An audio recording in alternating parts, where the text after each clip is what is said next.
Queridos patriotas, muy buenas noches. Bienvenidos a este análisis semanal de esta semana, donde el país ha sufrido una vez más, vamos a ver, el embate de la naturaleza que es cíclico y del cual parece que nunca se saca experiencia. Y esto lo digo además no pensando en los últimos 10 años, en los últimos 20 años, en el último siglo. Lo digo pensando en los últimos 5 siglos. Quiero partir diciendo que estamos haciendo esta transmisión por esta plataforma, por X, también está en YouTube, perdón, también está en Facebook, aunque lo más probable es que la bajen de Facebook. Y no porque lo que vayamos a decir carezca de fundamento, no tenga ninguna base sólida sobre la cual plantearlo, ni siquiera porque no sea científico, diríamos. No. Es porque hay una verdadera campaña internacional orquestada para que cualquier análisis de carácter independiente que no esté de acuerdo con el supuesto consenso que existe sobre lo que se ha venido denominando hoy día, vamos a ver, cambio climático, bueno, sea sencillamente censurado, excluido, limitado. Y por lo cual, si hubiéramos querido hacer este programa en YouTube, no hubieran bajado el programa, primera cosa, no hubieran puesto un strike al canal e incluso podríamos haber perdido el propio canal. Así que ese es el motivo de que estemos hoy día por X, donde al parecer todavía se puede hacer este tipo de programas sin censura y sin que uno sufra restricciones. Vamos a ver, no lo sé. Lo que tenemos que hablar hoy día, por supuesto, no tiene, diría yo, sin consideración que, por supuesto, una enorme cantidad de compatriotas, las últimas 2 semanas prácticamente, han venido sufriendo con las lluvias que ha tenido el país. Y a ellos les pido disculpas si es que lo que voy a decir y lo que voy a mostrar de algún modo parece que exculpa de responsabilidad a quienes sí históricamente han sido responsables de que estas cosas sigan ocurriendo. Y quisiera partir entonces, como siempre, yendo hacia atrás. En Rutas de nuestra Geografía Sagrada, el capítulo 1 sobre la Fundación de Santiago, cuando estábamos investigando, esto es hace 24 años atrás, cuando estábamos investigando la Fundación de Santiago y tratando de entender cómo se había venido construyendo la ciudad desde incluso el periodo prehispánico, bueno, un dato que aparecía en forma recurrente, sistemático, era que Santiago se inundaba. Bueno, hicimos una revisión, esto es hasta el 2012, hoy día la actualicé, la vamos a ver, de qué pasaba con nuestra ciudad y buena parte del país en forma recurrente. Y quiero invitarlos entonces a partir hoy día mirando eso. Así que vamos a ver, este es un extracto del capítulo 1 de Rutas de nuestra Geografía Sagrada, el secreto de la Fundación de Santiago. Veamos qué dice esto. Uno de los mitos fundacionales más importantes de los araucanos es el de Tentén Filú y Caicay Filú, la serpiente de tierra y la de mar.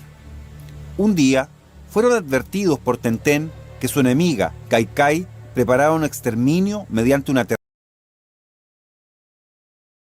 terrible salida de mar y les instó a refugiarse en el cerro sagrado en que ella habitaba, al que solo unos pocos concurrieron. A medida que Caicay elevaba las aguas, Tentén elevaba el cerro hasta acercarse al sol. Los que se refugiaron en el cerro se salvaron y volvieron a poblar la tierra. Así fue como la humanidad se salvó. De allí que en su expansión territorial, los araucanos fueran llamando Chen Chen, Tentén, Tren Tren e incluso Sen Sen a cada cerro que por una característica particular o a causa de su posición respecto del agua les recordaba su mito fundacional. Según afirma Carlos Keller en Los orígenes de Quillota, la raíz mapudungun tren, tren o ten significa cerro cónico. El padre Diego de Rosales afirma: y en todas las provincias hay algún tentén y cerro de grande veneración por tener creído que en él se salvaron sus antepasados del diluvio general. De este modo, de norte a sur, existen al menos 15, en Castro, Maullín, Bariloche, Lago Lácar, Lago Ranco, Lago Pillaifa, en Carahue, Cholchol, Lago Yeuyeu, Angol, Arauco, Pelarco, Doñigüe e incluso tan al norte como en Quilimarí. Una vez que estos cerros eran llamados así, se consideraban lugares sagrados, ancestrales y de culto.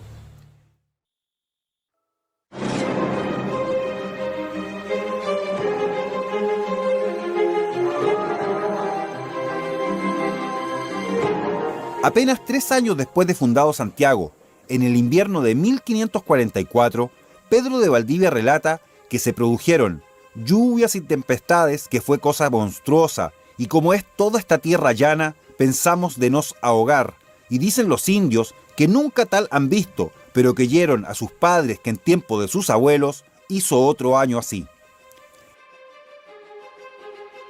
El 20 y 21 de julio de 1574 hubo fuertes nevazones en la cordillera, lluvias abundantes, y el río Maipo y Mapocho se salieron de madre y causaron inundaciones. Las aguas inundaron todo el centro urbano, incluida la Plaza Mayor y las actuales calles Santo Domingo, Monjitas, Merced, Huérfanos y Agustinas. En el otoño de 1609 se produjo otra terrible inundación del Mapocho. El río tuvo salidas de madre en abril, mayo y junio. Hubo 120 ahogados y 20.000 cabezas de ganado perdidas. La ermita de San Saturnino, en la actual Plaza Vicuña Maquena, a los pies del Cerro Santa Lucía, resultó destruida por el desborde de la Cañada, la actual Alameda. La tragedia hizo bajar de las fronteras al gobernador García Ramón, quien encargó al agrimensor Ginés de Lillo la construcción de los primeros tajamares de sillería que protegieron la ciudad por su margen meridional. En 1618 hubo grandes lluvias que provocaron una enorme crecida del Mapocho, que se desbordó por el lecho de la Cañada, destruyendo el claustro de las monjas clarisas en la actual calle Monjitas. En 1647 se produjo la tercera gran inundación histórica de Santiago, el día 16 de junio. Colapsó el puente colgante del río Maipo, se salió de madre el río Tinguiririca y sus aguas arrastraron a más de 50.000 cabezas de ganado. En 1748 se produjo un terrible aluvión, el segundo en importancia después de la llamada Avenida Grande. Fueron tan impetuosas sus embestidas contra los muros de defensa que no solo postraron por el suelo los tajamares que 140 años antes había construido Ginés de Lillo en toda su extensión de 14 cuadras, sino que inundaron además completamente la ciudad. La ciudad fue inundada por el río Mapocho a través de sus 3 cauces secos, esto es, por la Cañada, la actual Alameda, la Cañadilla, la actual Independencia, y por las calles de las Ramadas, Esmeralda, de San Pablo y de las Rosas. Todas esas calles eran antiguas cajas o brazos secos del río Mapocho. Finalmente, en 1783 se produjo otra gran inundación histórica, a la que por los daños ocasionados se le llamó durante mucho tiempo la Avenida Grande. Mayo fue un mes excesivamente lluvioso. El 3 de junio se produjo la primera riada del Mapocho. Llovió sin parar por 209 horas, hasta que el 16 de junio se produjo la Avenida Grande. La enorme cantidad de lodo que acarreó cubrió totalmente de barro, piedras y escombros el centro de la ciudad, ahogó a decenas de personas y colapsó las cañerías de agua potable que llegaban a la antigua fuente de la Plaza de Armas. El Cabildo informó al rey de España: la avenida que se experimentó en el presente año fue tan copiosa y abundante que no se ha visto otra mayor desde la fundación de la capital. Fue a raíz de esta inundación que el gobernador Benavides decidió iniciar la construcción de los anhelados tajamares del Mapocho, que su sucesor, Ambrosio O'Higgins, iba a inaugurar la década siguiente. Pero el hecho que resume de mejor manera la magnitud de la inundación es que hasta antes de la Gran Avenida de 1783, el Cerro de la Huaca, actual Cerro Navia, se ubicaba en la margen norte del río Mapocho. Ese año, con la Gran Avenida del 16 de junio, el río cambió de curso, quedando a más de 30 cuadras al norte del Cerro Navia, y los queremos invitar a ver cómo se encuentra ese cerro el día de hoy.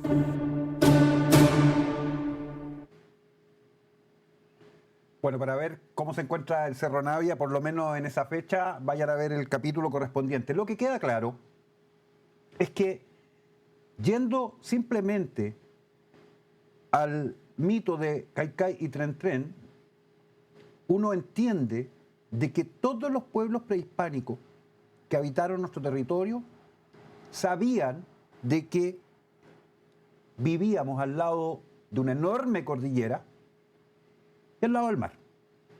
Y que cada cierto tiempo se producían fenómenos de lluvias intensas, se producían desbordes de los ríos y, tan frecuentemente como eso, terremotos que podían provocar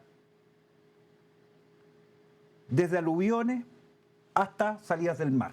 Y por eso, ahí está el registro, y debe haber más, porque no sé si fui suficientemente exhaustivo, pero contabilizamos 15, 17 cerros Tren Tren, puestos exactamente en lugares donde se podían producir inundaciones.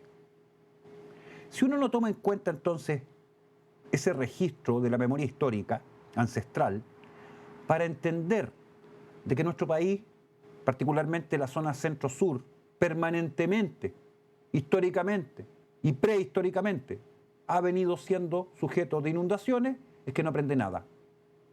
Y bueno, en 500 años, parece que no hemos aprendido nada, de nada. Así que hoy día los quiero hacer recorrer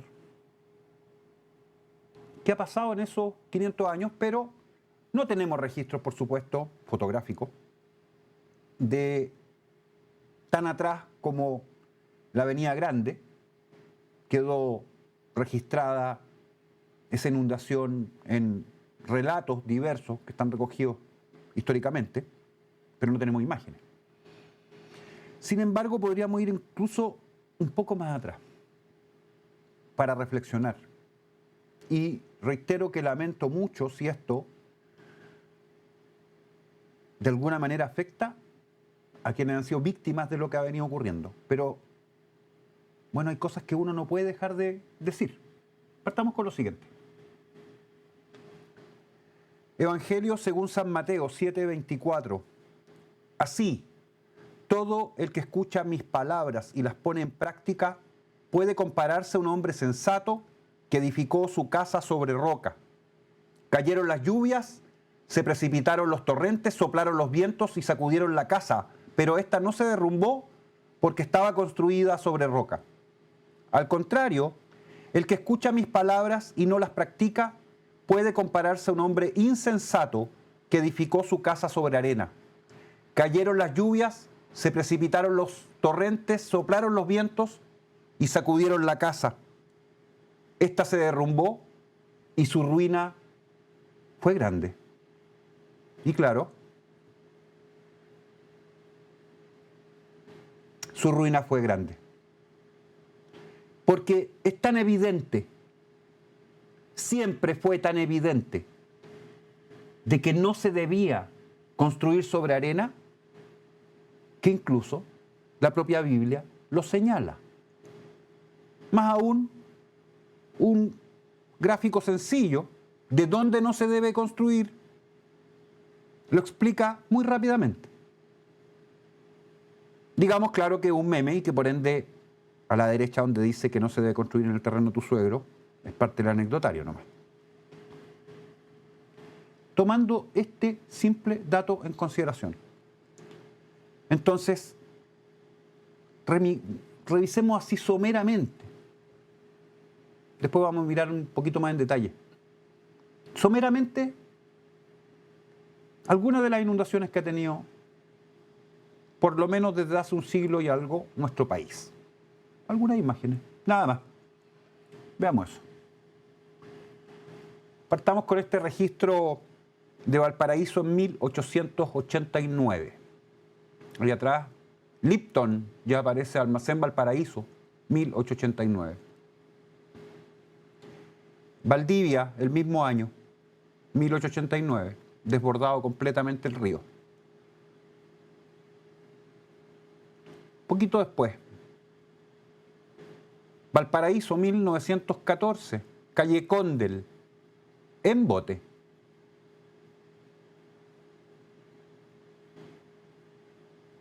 Cerro Santa Lucía, 1920. Completamente nevada la ciudad. Y vamos a ver que no fue la última vez. De nuevo, como si no se hubiera aprendido nada, calle Condel, Valparaíso, 1920. Cauquenes, 1927. Punta Arenas, 1941.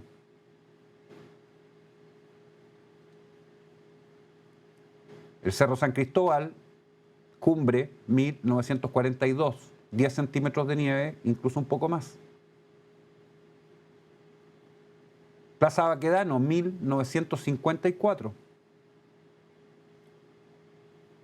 Al año siguiente, Santiago, 1955. La Reina, 1958. El Riñiguazo, el año 60 del terremoto en Los Lagos. Otra imagen de la misma época y suceso. Lluvia en Concepción del año 60. Nuevamente nieve en Santiago, 1965. El mismo año en Viña del Mar. Puerto Aysén, 1966. 1971, plena Plaza Baquedano, llena de nieve. Hay gente como yo que se acuerda de esa nevada. 71 de nuevo, Santiago, pleno centro. El San Cristóbal ese mismo año. Y los taxis con nieve en el techo. El Santa Lucía, esa misma nevada. Al año siguiente, nuevamente, 72, pleno centro de Santiago. Vitacura, el año 82, las grandes inundaciones de ese año. Vitacura, el 82. Fíjense en esta. Las Encinas con Espós, pleno Vitacura.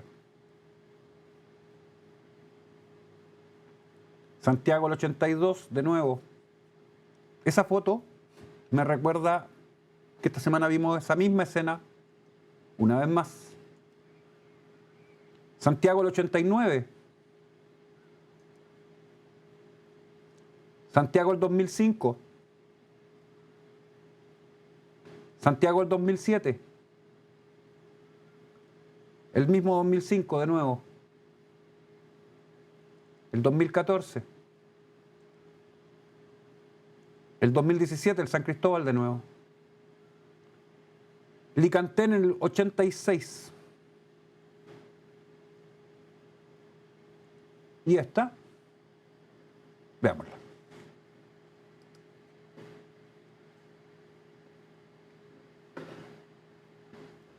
No sé por qué no tengo audio. Ah, yo sé por qué. Vamos a detenerla un segundo mientras cambio ese audio.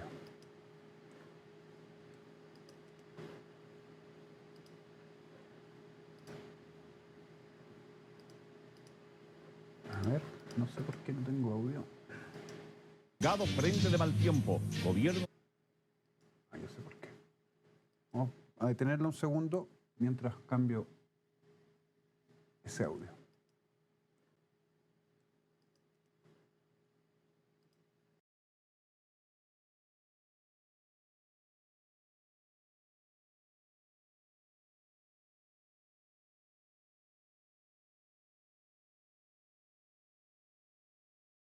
Gado frente de mal tiempo. Ahora sí.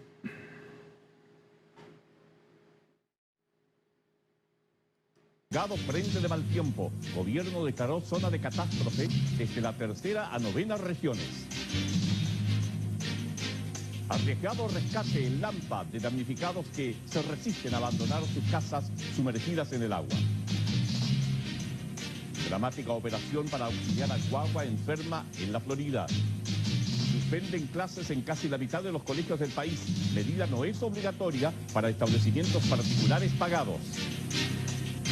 A plena capacidad los albergues de la región metropolitana. Mal tiempo frustró nuevo esfuerzo para rescatar a personas aisladas en el Paso Los Libertadores.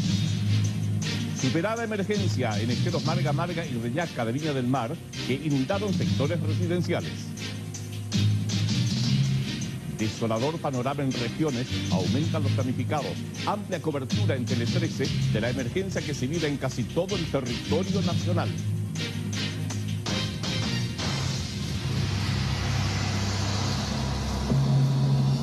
Universidad Católica de Chile Televisión presenta Tele 13 con el auspicio de Entel, liderando el multicarrier, y Copec, primera en servicio. Buenas noches. Una de las situaciones más dramáticas generadas por el mal tiempo se vivió hoy en Lampa. Helicópteros de carabineros debieron rescatar a decenas de personas que permanecieron hasta el último minuto cuidando sus viviendas. Bueno, se dan cuenta como parece recurrente, como las mismas imágenes una vez más vuelven a salir en televisión cada vez que llueve, como siempre ha llovido en Chile. Y esta recurrencia y esta reiteración de las mismas escenas 10, 15, 20 años después, 30, 40 años después, ¿qué nos dice de nosotros mismos? De nuestras autoridades, de la capacidad de este país para planear y planificar las verdaderas obras que se tienen que ejecutar y las cosas que son realmente relevantes. Habla pésimo de nosotros los chilenos, esto que estamos viendo. Y hay más.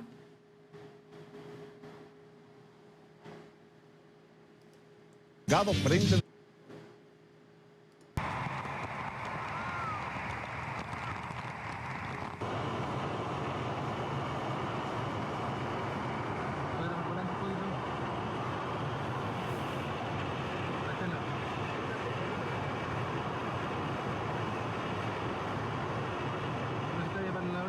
Viña del Mar.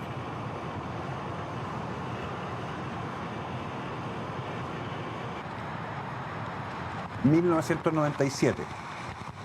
Este fue el año donde además se produjo el aluvión de Macul, que mató, creo que hasta hoy, un número indeterminado de personas.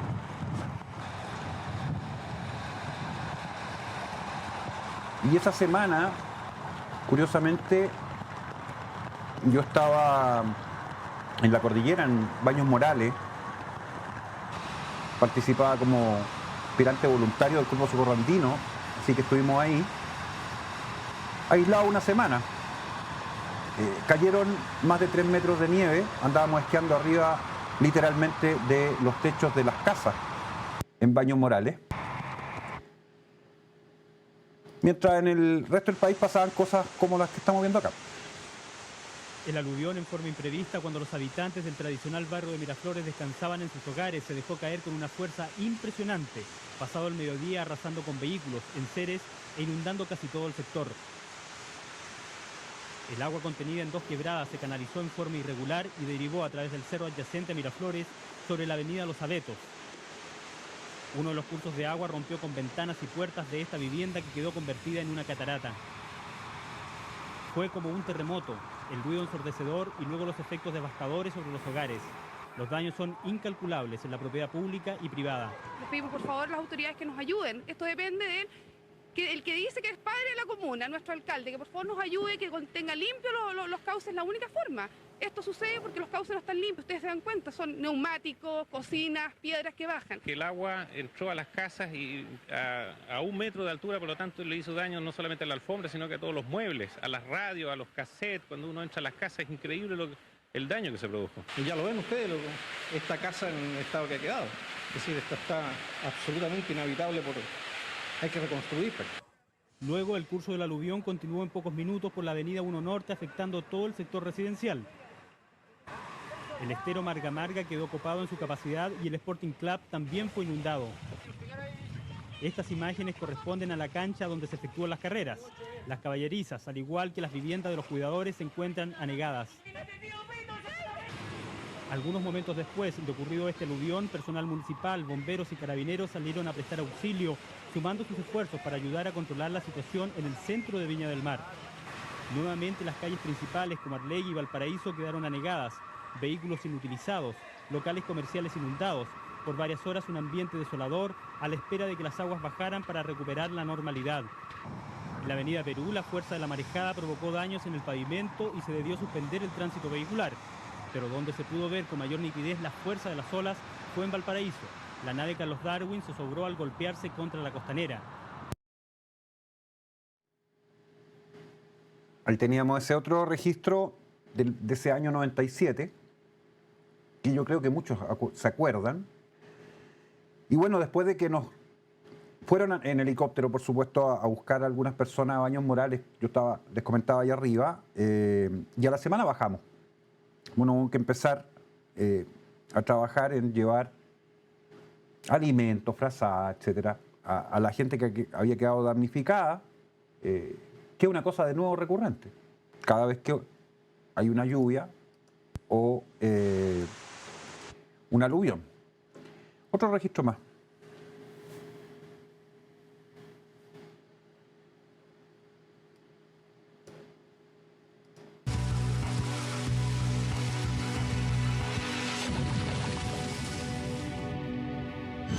Y ahí tenemos la población en esfuerzo, que está absolutamente destruida por el cauce del Mapocho.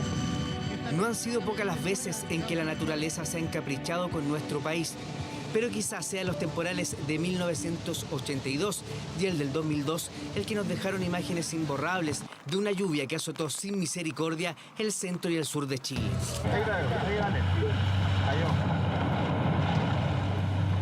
Era un día domingo de junio de 1982, cuando comenzó a llover por 3 días seguidos con una violencia inusitada, en un país donde las cifras de campamentos, desnutrición y desempleo hacían precaria la vida de millones de chilenos.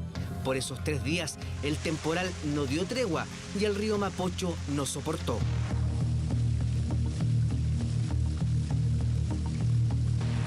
El río que se había... Bueno, está el documental completo de este registro histórico de 24 horas en YouTube, así que lo pueden ver ahí. Solamente quise poner un breve trozo para que tuviéramos la dimensión de lo que hemos venido señalando. Porque lo que acaba de pasar es recurrente en la historia de Chile. Pasa siempre y va a seguir ocurriendo. Y si no se entiende esto, cada cierto tiempo, 10 años, 15 años, 20 años, vamos a ver, va a volver a ocurrir y vamos a volver a ver las mismas imágenes una vez más en televisión y el mismo despliegue. ¿Sabe? Como hemos pasado un periodo de sequía, que creo que ya está terminando, espero, claro, de la memoria de corto plazo se olvidan estas cosas.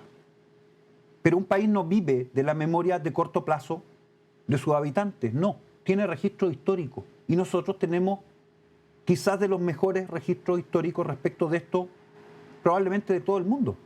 500 años de registro. Y cuando uno lo revisa y lo vamos a ver, se da cuenta que parece que aquí nadie entiende ni aprende nada. No en 200 años de república, en 500.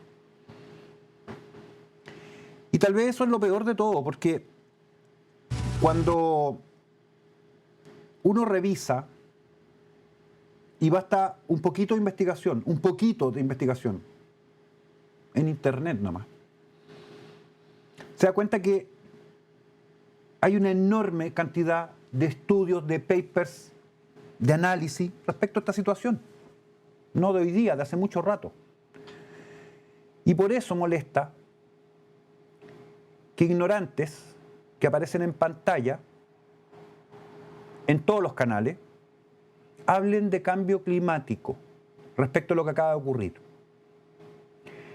Debo señalar que escuché a uno o a dos meteorólogos señalar de que esto era recurrente, de que siempre ha pasado, de que no es cambio climático. Pero los comentaristas, particularmente los niñitos progres de CNN, Rincón y otros, insistiendo todo el rato respecto al cambio climático. En esta propaganda permanente de lo que no es. Y lo vamos a ver. Porque hay dos dimensiones respecto a la discusión sobre el supuesto cambio climático. Una que tiene que ver con una industria, literalmente, internacional, financiada por quienes se benefician o se van a beneficiar o se están beneficiando de impulsar la agenda de cambio climático vinculada directamente, es la justificación, de la Agenda 2030 de Naciones Unidas, o 2040, o pónganle el año que quieran. Con su ODS y con toda esta planificación de disminución de la natalidad, reducción de la población humana, eliminación del consumo de carne, eliminación de la agricultura, y así suma y sigue. La justificación basal de la Agenda 2030 es esta teoría del cambio climático, que antes era calentamiento global y que antes fue, porque partió antes de eso, el llamado agujero de ozono en la Antártida y también en el Ártico. Eso empezó el año 82, por si ustedes lo olvidaron. El 85, yo estaba en el colegio y había una campaña desatada en los medios respecto a la problemática del agujero de la capa de ozono. ¿Usted escuchó hablar de eso hoy día a propósito de esto? No, pues ya pasó. Pero en esa época, del 82 en adelante, empezaron a aparecer las mediciones de rayos ultravioleta, esos cartelitos que ponen en la playa ahora de alta, baja, media intensidad, se disparó la venta de bloqueadores solares y hubo efectos inmediatos desde el punto de vista ¿de qué? De una industria asociada con el tema. Lo mismo, posteriormente, con calentamiento global. Y eso duró hasta hace, yo diría, unos 10 años atrás y empezaron a darse cuenta de que la evidencia dice algo diferente a que el planeta se esté calentando. Entonces optaron por esta denominación actual de cambio climático, que es un genérico. El clima siempre cambia. Y además evadiendo una cuestión central y fundamental. En el registro geológico, esto es desde la aparición de la vida en el planeta, hace unos 3.800 millones de años atrás, 3,8 eones, pues bien, la mayor parte del tiempo el planeta ha estado casi congelado. La media de temperatura registrada desde ese larguísimo periodo a la fecha de temperatura planetaria ha sido de 13 grados en promedio. 13 grados en promedio. Por lo cual el planeta vive permanentemente frío, o mejor, vive cuando está frío. Y nosotros estamos en un periodo excepcional de las temperaturas planetarias, lo que se llama un interglacial, entre glaciaciones. Es un periodo cálido, breve, entre glaciaciones. ¿Desde hace cuándo? Unos 10.000 años, 12.000 años atrás, a la fecha. Lo que se llama Pleistoceno en términos geológicos, que es el periodo donde paralelamente a la subida de temperatura se han podido desarrollar las culturas y civilizaciones que conocemos prehistóricas e históricamente hasta la fecha.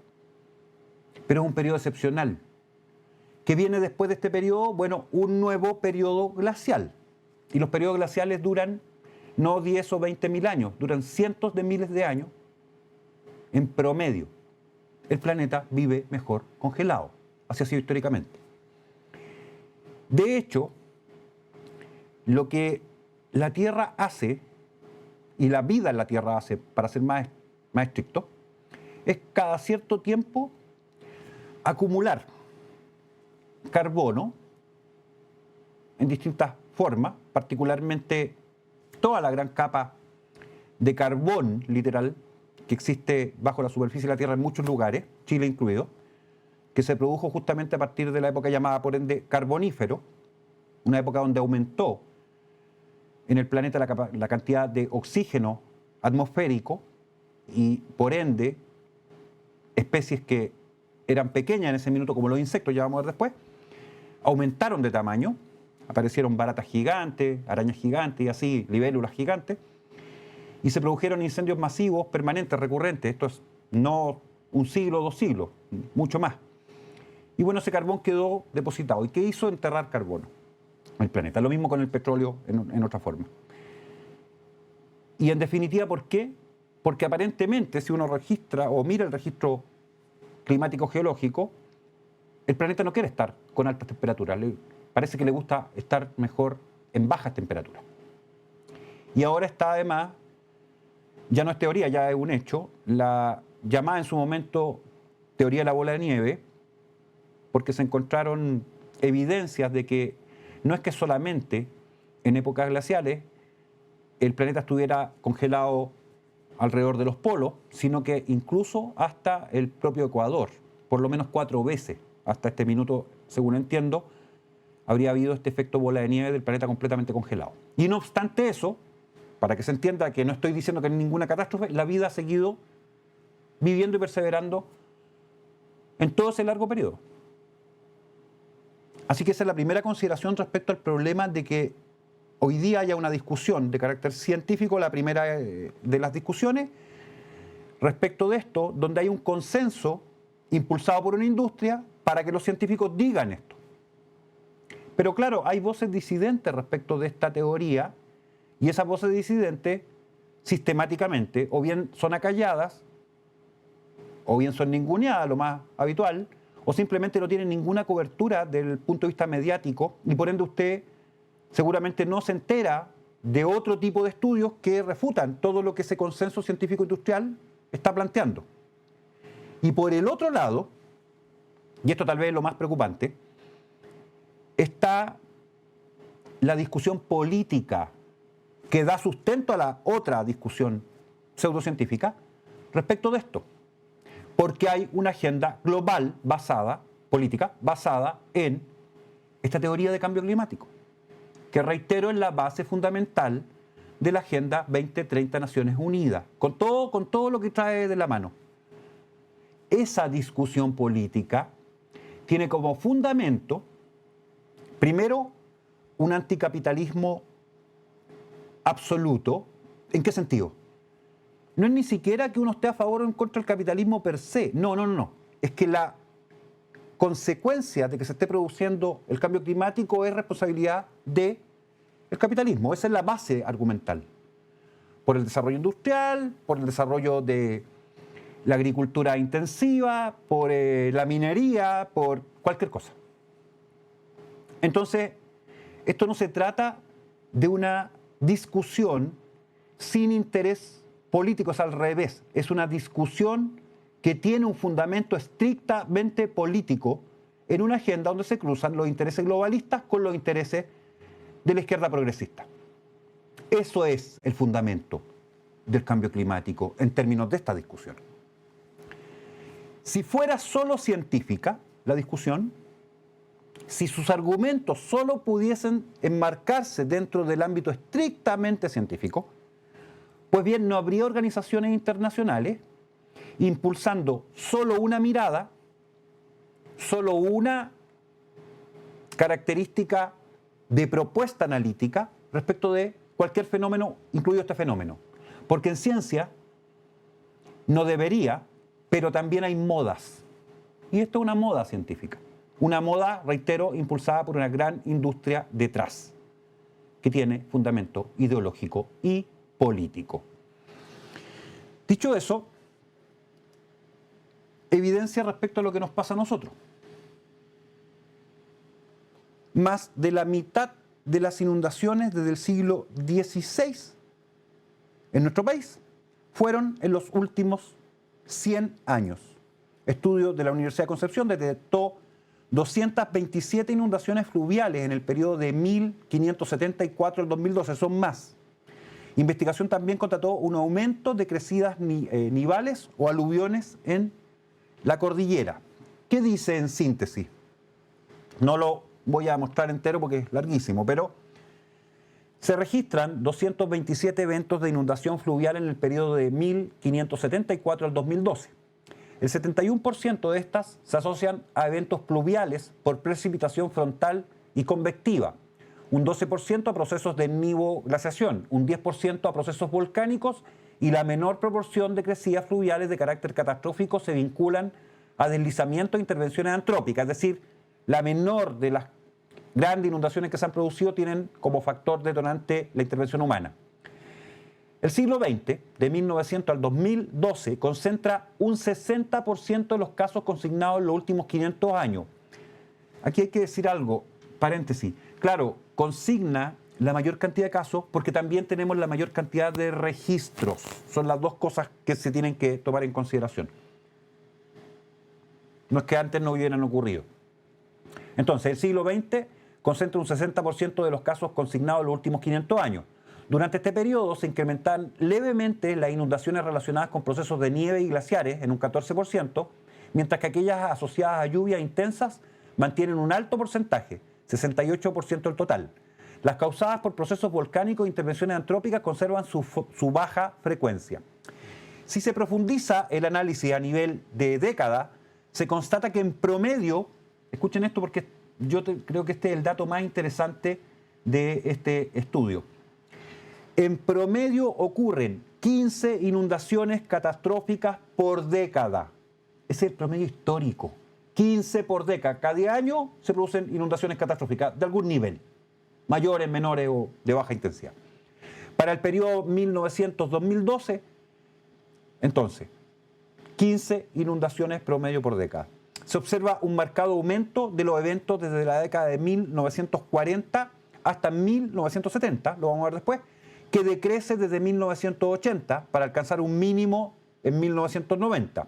Y la década del 2000 nuevamente alcanza un número de eventos elevados similar a los registrados en 1970. Estamos volviendo, por eso, cuando la gente que tiene de 50 años hacia arriba ve estas lluvias, lo que se le viene a la mente inmediatamente es, mira, está lloviendo como llovía antes. Sí, porque estamos de nuevo en el ciclo lluvioso que ellos ya vivieron, que nosotros ya vivimos hace 40 años atrás. Luego, respecto a las causas de los eventos de inundación, las generadas por precipitación representan en promedio el 73% de las inundaciones por década. Aquellas relacionadas a procesos nivoglaciares llevan al 10% promedio a nivel de la década, comenzando a ser importantes desde la segunda mitad del siglo XX. Otras causales intervienen en la dinámica de las inundaciones en forma más esporádica, sin embargo se observa un incremento durante la última década. Una revisión, se llama el paper, de las inundaciones fluviales en Chile, periodo 1574-2012, de Octavio Rojas, María Mardones, José Luis Arumi y Mauricio Aguayo. El paper está disponible en internet, en Cielo, este repositorio de documentos analíticos del país, así que lo voy a agrandar un poquito, lo pueden buscar. Fue publicado originalmente en la revista Geografía del Norte Grande. Ahí está una revisión de las inundaciones fluviales en Chile, periodo 1574-2012, causas, recurrencias y efectos geográficos. Quiere decir que lo que les estoy señalando no es que lo diga yo, es que hay relevantes investigaciones que dicen exactamente lo mismo. Nuestro país, históricamente y prehistóricamente, ha venido siendo sujeto de inundaciones recurrentes cada determinado periodo de años. Después lo vamos a mirar, es súper interesante lo que les quiero mostrar al final, que lo hice para este programa. Sigamos con esta mirada hacia atrás. Miren esto.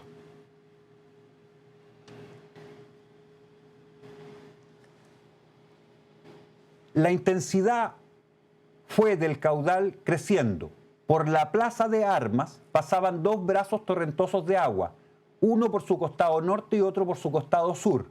Algo parecido ocurría en las calles hoy día llamadas Puente, Santo Domingo, Huérfanos y Moneda. Los prejuicios fueron enormes. Varios indios que pretendieron atravesar la calle frente a la iglesia de la Merced fueron arrastrados por la agua y a más de ellos se arruinaron casas y derribaron paredes. Esa es la inundación de 1574.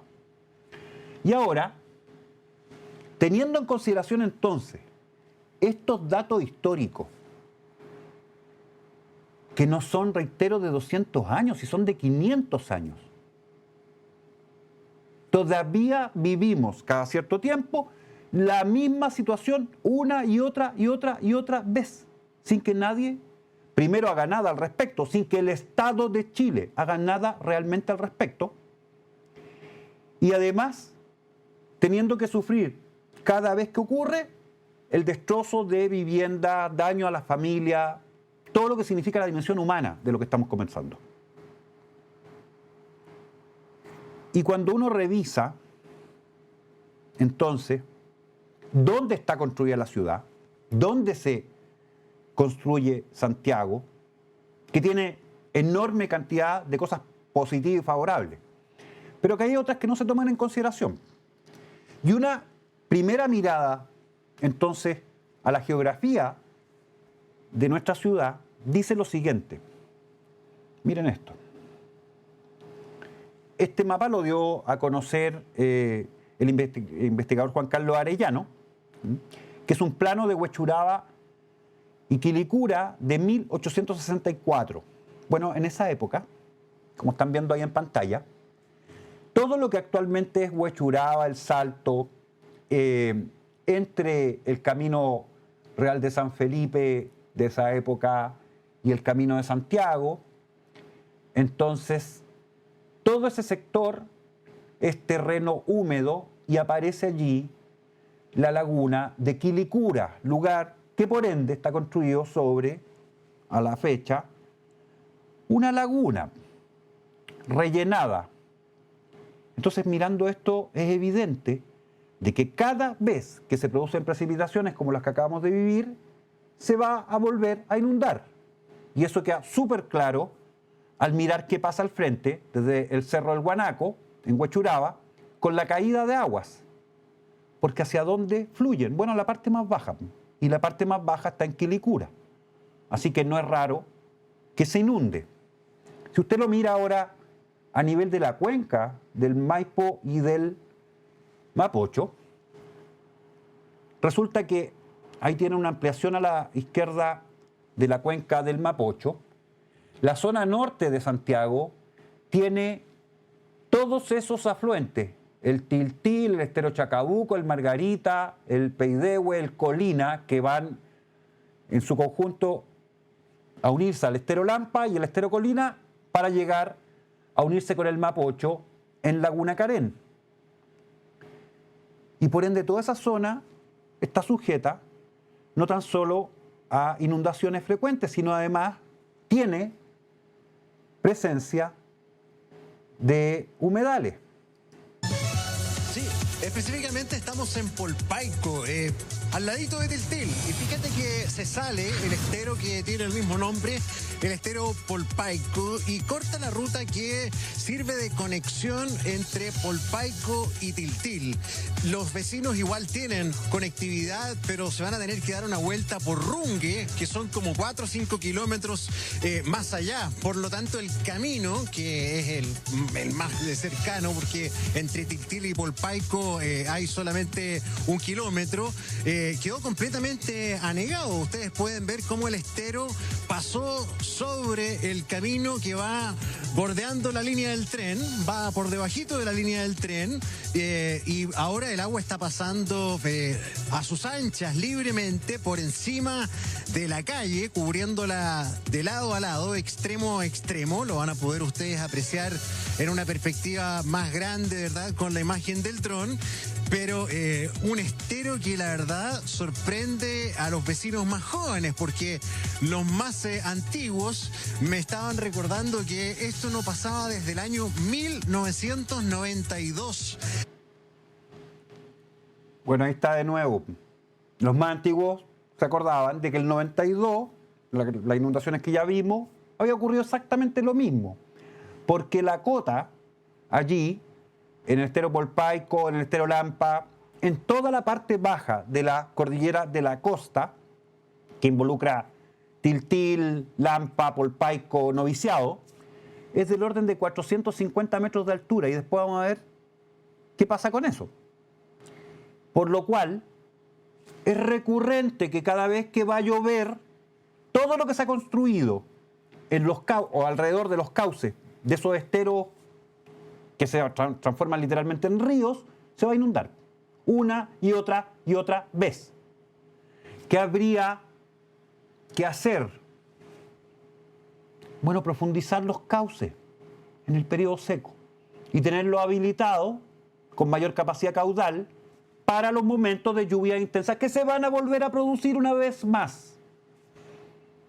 Idealmente, por cierto, y lo digo idealmente porque eso es lo que significa desde el punto de vista de las personas que ya tienen sus viviendas construidas en la zona inundable, esas casas habría que sacarlas de ahí. Dejar construidos parques por último, porque lo van a perder igual en algún instante si se inunda.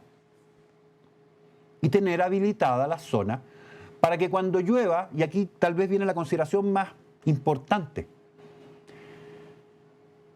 como hemos estado con sequía 10, 12 años, los efectos han sido catastróficos, literalmente. Pero lo que molesta es que como ya vemos que esto ocurre siempre, no se toma ninguna medida. ¿Para qué? Para aprovechar en beneficio estos momentos que tenemos alta precipitación. Para, entre otras cosas, la agricultura. Entre otras cosas, la agricultura. Chile debiera tener embalses en todas las tomas, las bocatomas de alta cordillera, de todo el país hasta la zona norte, hasta Coquimbo por lo menos, hasta Copiapó por lo menos, para almacenar agua, para los periodos secos, que es recurrente que ocurran. Porque cada vez que llueve como ha llovido, perdemos miles y miles y miles de litros de agua que podrían ser utilizados para un periodo seco posterior. Hoy día los embalses se volvieron a llenar, casi hasta sus cotas máximas, hacia el norte, etc. Pero va a durar hasta que venga el nuevo periodo seco. ¿Y después qué? Después la misma recurrencia a la inversa, está todo seco. ¿Se da cuenta que no se aprende y que no se hace nada además? Entonces, Colina, Tiltil, Lampa, Noviciado, Pudahuel Bajo, debieran realizar obras importantes, no de canalización, no estoy hablando de ponerle concreto que es peor, no, de profundización de los cauces naturales que están ahí. Aprovechen de sacar ripio, otra cosa, y dejen los cauces habilitados para estas crecidas que se producen, reitero, sistemáticamente. Y por supuesto no las ocupen de basurero y no las ocupen para lo que no son. Ahora, toda esta zona norte de Santiago, que ya vimos ese mapa antiguo de la laguna de Quilicura, sigue siendo zona de humedal hasta el día de hoy.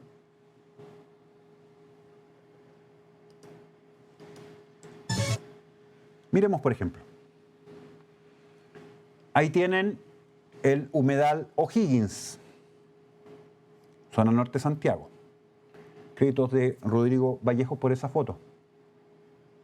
Ahí tienen el humedal Colo Colo en Quilicura. Rodrigo Vallejo también. ¿Y qué ocurre en los periodos de sequía que acabamos de mencionar? Bueno, que así está en periodo de sequía el humedal de Batuco, supuestamente por cambio climático. ¿Cómo está ahora?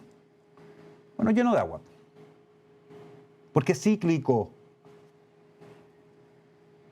Acá una foto interesante, la laguna de Pudahuel, 1930. Cuando se producían estas lluvias gigantescas, recurrentes, la laguna de Pudahuel, que era enorme, hoy día casi no queda nada. Está un poco ahí en el documental de la Fundación de Santiago, unas tomas que hice de las obras que se hicieron ahora del parque acuático de Laguna de Pudahuel abajo, es donde termina la calle Mapocho y donde terminaba históricamente el Mapocho por su curso original de la calle Mapocho. El curso que cambió con la Gran Avenida 1783, que ya mencioné. Pues bien, esta laguna de Pudahuel se llenaba de agua. Pasaba prácticamente del invierno hasta bien adentro del verano, llena de agua. Eran lugares de humedal permanente. Ahora está lleno de casas ahí. Se hizo una enorme obra, un parque acuático que está bastante bien diseñado. ¿Para qué? Para contener todo el agua que se va a acumular sí o sí ahí. No tengo imágenes de hoy día de cómo está la laguna, pero seguramente todos los niveles subieron y se agrandaron. Además, en la misma zona está otra laguna que baja, sube su nivel, depende del año, que es la laguna Carén, que cuando los cursos están con bastante agua, bueno, está en esa forma, pero hay veces donde baja muchísimo. Y toda la zona aledaña a laguna Carén también es sujeto a inundación si es que las lluvias son intensas. Yo recuerdo haber estado caminando allá al fondo, donde se ve la carretera llegando al túnel Lo Prado, justamente donde está la mina Lo Aguirre, caminando con el agua hasta más arriba de la cintura, en una de esas inundaciones. Porque íbamos a un sector determinado a colectar. Todo eso se llena de agua justo ahí en el borde donde está el relave de la mina Lo Aguirre, cada vez que llueve en esta forma que ha llovido. Es recurrente. Y otro caso paradigmático es este. ¿Se acuerdan un par de años atrás cuando nuevamente, diciendo que era por cambio climático, se había secado la laguna de Aculeo? Bueno, estaba así. Así estaba la laguna de Aculeo. Y nosotros dijimos en esa oportunidad, me acuerdo en un programa, esto fue hace 2 o 3 años atrás, de que esto era cíclico y recurrente. Miren cómo está la laguna ahora. Esto es de esta semana.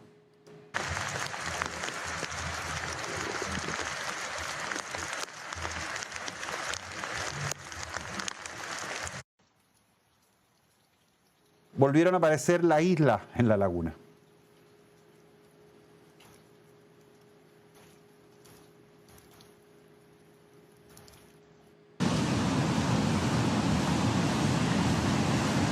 Y el estero Pintué y los otros esteros llenos de agua.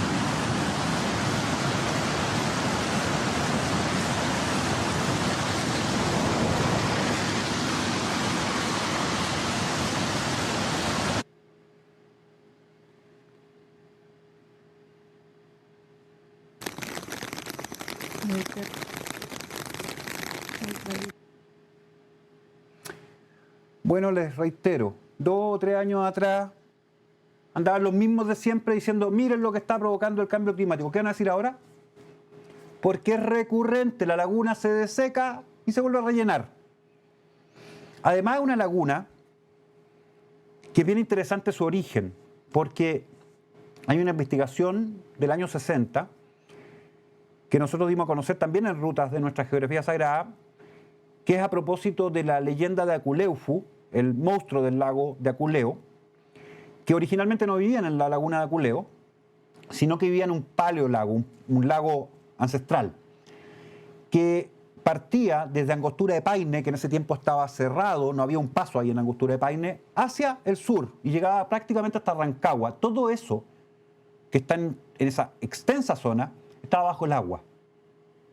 Hasta que se rompió el pretil, donde está Angostura de Paine hoy día, y eso, toda esa masa de agua que era enorme, inundó completamente todo lo que hoy día es Paine, Aculeo, etc. Y parte del agua entró a Aculeo y se formó esta laguna, a propósito de esa inundación, mega inundación, que ocurrió en un pasado bastante remoto. Se estima que hace unos 3.000 o 4.000 años atrás. Eso quedó grabado en la memoria histórica ancestral de los paininos, los indios paininos que vivían ahí, en la zona de Laguna, Aculeo, Paine, etc. Que con la penetración de Tahuantinsuyo, los incas después, emigraron hacia el sur. Y bueno, terminaron viviendo en Talca. Y la leyenda de Aculeo quedó guardada ancestralmente por estos indios de Talca, paininos. Paininos significa los del agua azul, porque el color del lago era azul. Es recurrente entonces que se deseque y se vuelva a inundar esa laguna, como muchos de los otros humedales que ya les mostré. Ahora, hay una investigación que acaba de ser publicada hace muy poco, que es esta. Mapa de los daños que deja la lluvia en la región metropolitana con la área inundable. No es que no se sepa, se sabe exactamente qué zonas son sujetos de inundación de la cuenca del Mapocho y del Maipo cada vez que aumentan las lluvias. La gran pregunta entonces no es si se sabe o no se sabe. Claro que se sabe, pues. La gran pregunta es, ¿por qué sabiendo todas las autoridades que debieran estar a cargo de esto, que esto va a volver a ocurrir una y otra vez, como ha venido ocurriendo 500 años? ¿No se hace nada al respecto? Porque si el canal San Carlos o el canal X se desbordan cada vez que llueve en esta forma, Santa Marta y otros, es porque los cauces no dan abasto. Agranden los cauces, profundicen los cauces.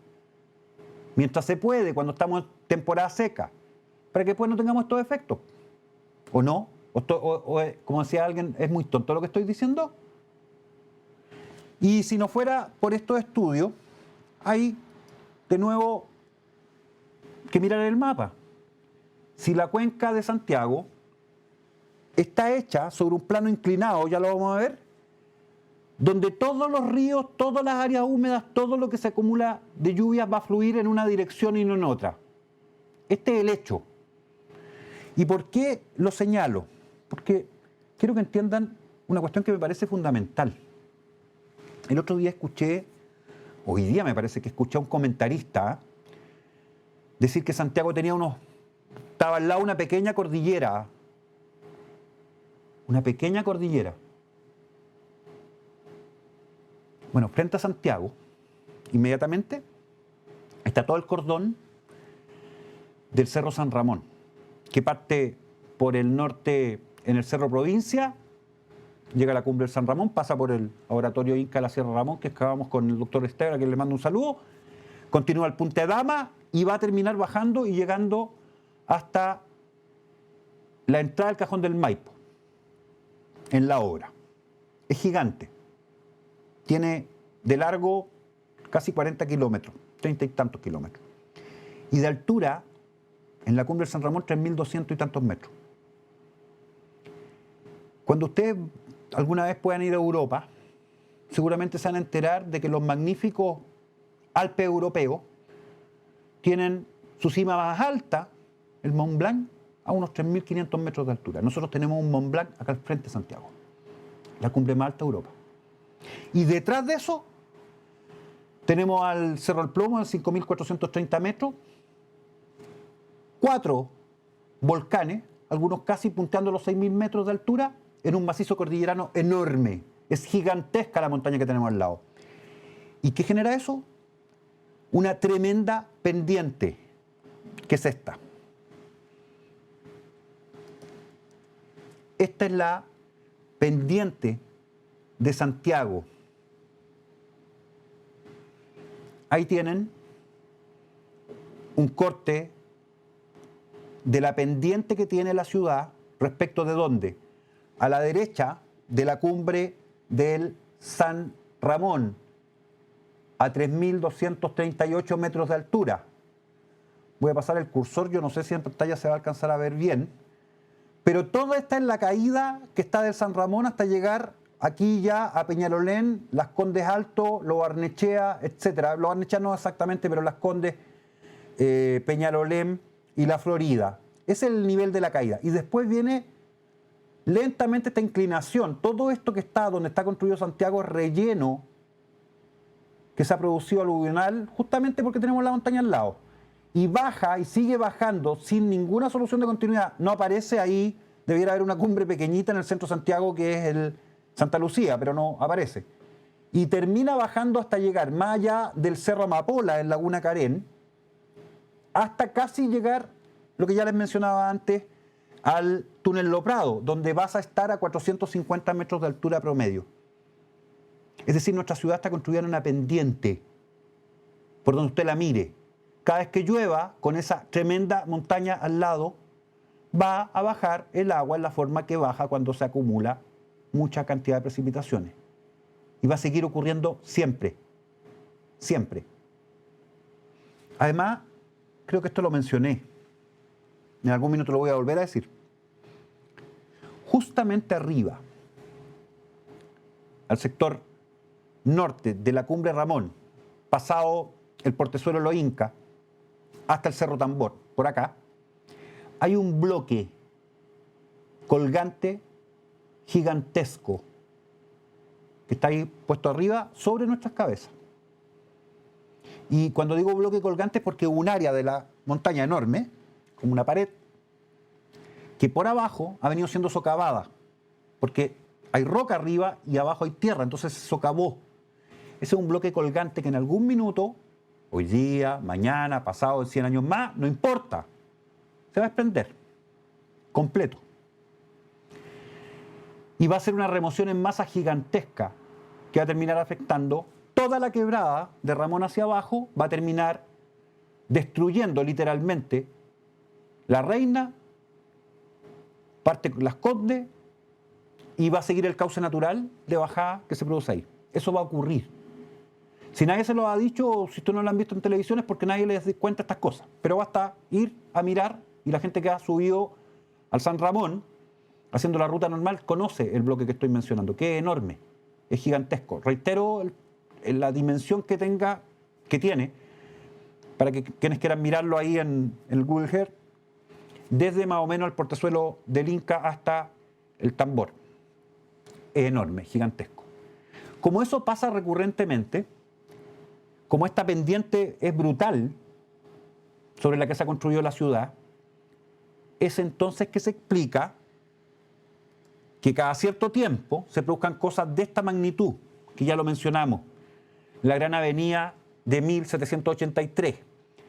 El curso en celeste era el antiguo cauce del río Mapocho que bajaba por calle Mapocho y justamente pasaba por los dos cerros Tentén o Tentén que tiene la ciudad en ese cauce. El Santa Lucía, Huetén, y abajo el Cerro Navia, que también servía exactamente para lo mismo, de refugio, y desembocaba en la laguna de Pudahuel. Con las lluvias que se produjeron en esa gran avenida, el curso completo del río se desplazó hasta donde está actualmente, unas 30 cuadras al norte del Cerro La Huaca o el Cerro Navia.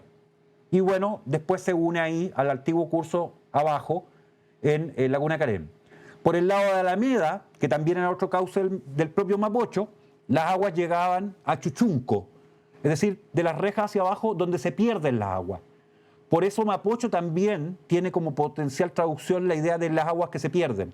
Porque claro, se sumergían las aguas en esa zona de humedales que está de las rejas hacia el sur, Avenida Pajarito, hasta llegar a Maipú.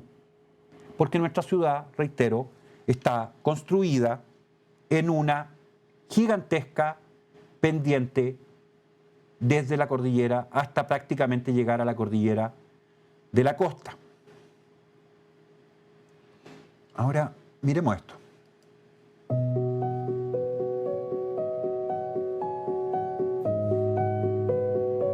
Este es el desierto de Atacama normalmente, y este es el desierto de Atacama como va a estar ahora. Es lo que se conoce y ustedes conocen como el desierto florido. Quisiera agradecer a algunas personas que han grabado estos videos, tomé algunas de sus imágenes, así que no los puse en los créditos, pero les indico que son de terceros. Y aquí aparece algo bien interesante que les quiero comentar para terminar. Esa que ven ahí ustedes se conoce como vaquita del desierto. Es un escarabajo, ya vamos a ver su distribución, que cada vez que se produce el desierto florido aparece en cantidades. Tiene numerosas especies que se alimentan, forrajean de la flora que aparece con el desierto florido sirven a la polinización además. Además son bastante bellas las vaquitas del desierto, uno de los grupos más bonitos de insectos de nuestro país. Y se alimentan, como decía, de flores, de la vegetación que emerge cada vez que hay desierto florido.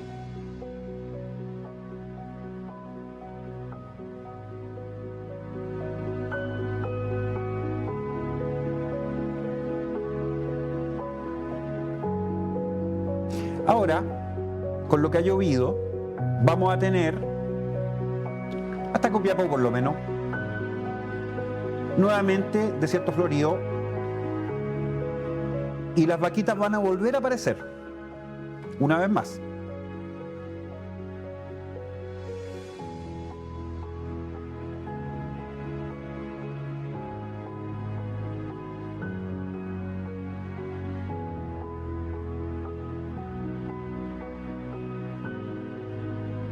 Ahí estamos viendo algunas de las muchas especies que hay de este grupo de Tenebrionios, se llama la familia insectos oscuros, que son una de las especies más hermosas de nuestro país, delicia de los coleccionistas, por supuesto, y un grupo endémico, exclusivo de Chile. Y por cierto, cada vez que aparecen las vaquitas, hay comida suficiente para nuestros lagartos. Ahí está el Calopistes maculatus, la iguana chilena, comiéndose a una vaquita.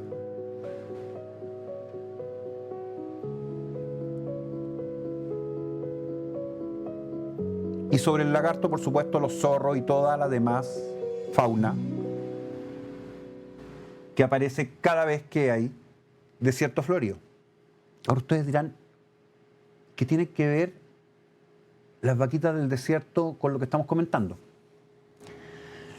Bueno, aquí hay una reflexión fundamental.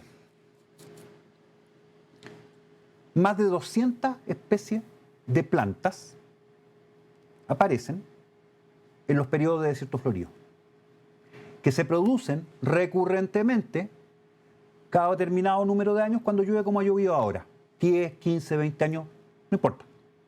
Y cada vez que eso pasa, aparecen estos insectos en esa zona. De hecho, miren este registro, y aquí voy a lo que le quería mencionar. Me pasé. Ahí. Se puso lento esto. Va. Ahora sí. Va. Disculpen. Ahí. Ok. Ahí está a la izquierda el mapa de la distribución general de todas las especies de vaquitas del desierto, pero hay una en particular, la especie del Gyrosomus levigatus, que aparece incluso hasta Rancagua. Y ese mapa está mostrando lugares donde diversas personas han hecho registros fotográficos de la aparición de esta vaquita del desierto en la zona central, digamos, el Gyrosomus levigatus. Pues bien, esas fotos son del año 2021, es decir, hace 3 años atrás. Y ahora, en unos meses más, van a volver a aparecer vaquitas del desierto en Laguna Carén, toda la zona norte de Santiago hasta Laguna Carén por lo menos, pero más abajo incluso llegan a aparecer hasta Rancagua. ¿Por qué les estoy mostrando esto? Porque en esa enorme extensión de territorio, que ya les mostré el mapa, donde aparecen vaquitas del desierto, es porque se producen periodos de sequía extensos con periodos de lluvia intensa y emerge entonces el desierto florido. Y por ende, más de 200 especies de plantas y enorme cantidad de especies de insectos de las que destacan las vaquitas del desierto se adaptaron a este fenómeno recursivo de lluvia intensa en periodos cortos y luego de periodos de sequía. es decir, hasta Santiago y más al sur. Todo ese territorio, ya no estoy hablando ni siquiera históricamente, estoy hablando geológicamente, ha venido teniendo siempre las mismas condiciones climáticas hasta el día de hoy. Eso es lo que explica que tengamos estas 200 especies de plantas y numerosísima cantidad de especies de insectos que entran en éstasis, así se llama técnicamente el periodo donde ponen los huevos, y los huevos quedan ahí en éxtasis hasta que vuelven a haber lluvia suficiente, emergen las plantas y los huevos eclosionan. Y salen todos estos insectos maravillosos a comer eso que se produce recurrentemente. Ahí está la prueba de mayor data, de más extensa en el tiempo, de que nuestro territorio sufre permanentemente periodos secos y periodos de muchas precipitaciones. Finalmente, les había anticipado que quería mostrarles un pequeño trabajo. Esto tiene relación con lo que les mostré al principio, ese recuento de hechos de lluvia desde el pasado hasta la fecha en Chile, 500 años. Pero ahora lo ordené gráficamente. Miren lo que resulta. Ahí tienen desde el siglo XVI, abajo a la izquierda la fundación de Santiago, 1541, el 24 de febrero, la primera inundación histórica registrada, histórica porque quedó registro escrito, por el propio Pedro de Valdivia en 1544. Y luego cada 50 años, cada una de las columnas son de 50 años, desde 1550 en la primera hasta 1599, 1600 a 1649, 1650 a 1699, 1700 hasta 1749, y así 1750, etc. En destacado dejé ahí la Gran Avenida 1783, que seguramente fue la inundación más catastrófica que sufrió Santiago en algún minuto. Y después viene la constatación estricta de lo que acabamos de ver en ese paper, una revisión de las inundaciones fluviales en Chile de 1574 al 2012, que dice que la mayor parte de las inundaciones se han venido produciendo en los últimos 100 años, pero en realidad diríamos del siglo XIX en adelante, porque todo lo que está marcado en rojo son inundaciones históricas de nuestra ciudad. Y ya en 2020 en adelante tenemos 1, 2, 3, 4, 5, 6, 7, 8 hasta la fecha. Y en amarillo les puse ahí 2 registros. Le pedí a mi amigo y a mi profesor de entomología que me buscara más registros de emergencia de las vaquitas del desierto de la zona central, en Santiago en particular, para poder remarcar esta idea de que este es un fenómeno absolutamente cíclico que ocurre y va a seguir ocurriendo una y otra vez en nuestra ciudad y en nuestro país, por lo menos de Copiapó al sur.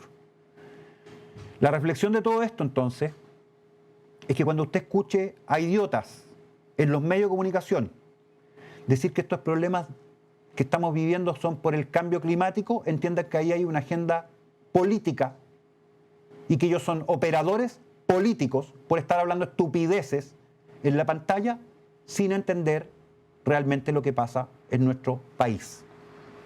Finalmente, solamente 2 datos y constataciones para terminar. La primera, la siguiente.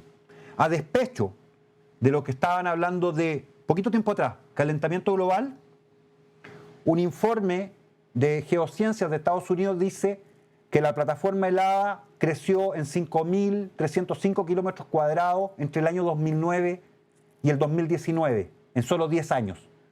Conclusiones de este estudio reciente. Y por último, una frase que remarca lo que le he venido comentando. Dice Patrick Moore, cofundador de Greenpeace, organización de la que se fue, y actual director de CO2 Coalition, una organización que está promoviendo que no se restrinja el dióxido de carbono porque es el fundamento de la vida en el planeta desde el punto de vista de las plantas.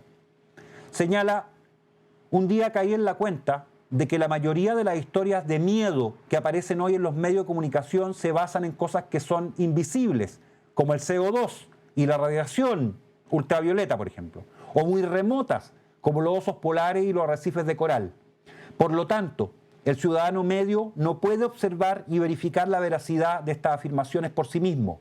Deben confiar en los activistas, los medios de comunicación, los políticos y los científicos, todos los cuales tienen un enorme interés financiero y o político en el tema del calentamiento global, para que les digan la verdad. Así que, como el mismo Patrick Moore les señala, ustedes simplemente dejen de confiar en quienes no les están diciendo la verdad, sino que tienen una agenda propia, financiada internacionalmente, para imponernos una dictadura totalitaria en todo el planeta a partir del cambio climático y la Agenda 2030. Querido patriota, nos vemos el próximo domingo. Muchas gracias por acompañarme en esta transmisión especial. Que estén ustedes muy bien. Chao. RST Chile, Radio y Televisión Santiago de Chile, presentó Análisis Semanal, un programa de conversación y debate conducido por Alexis López Tapia y con la destacada participación de invitados especiales.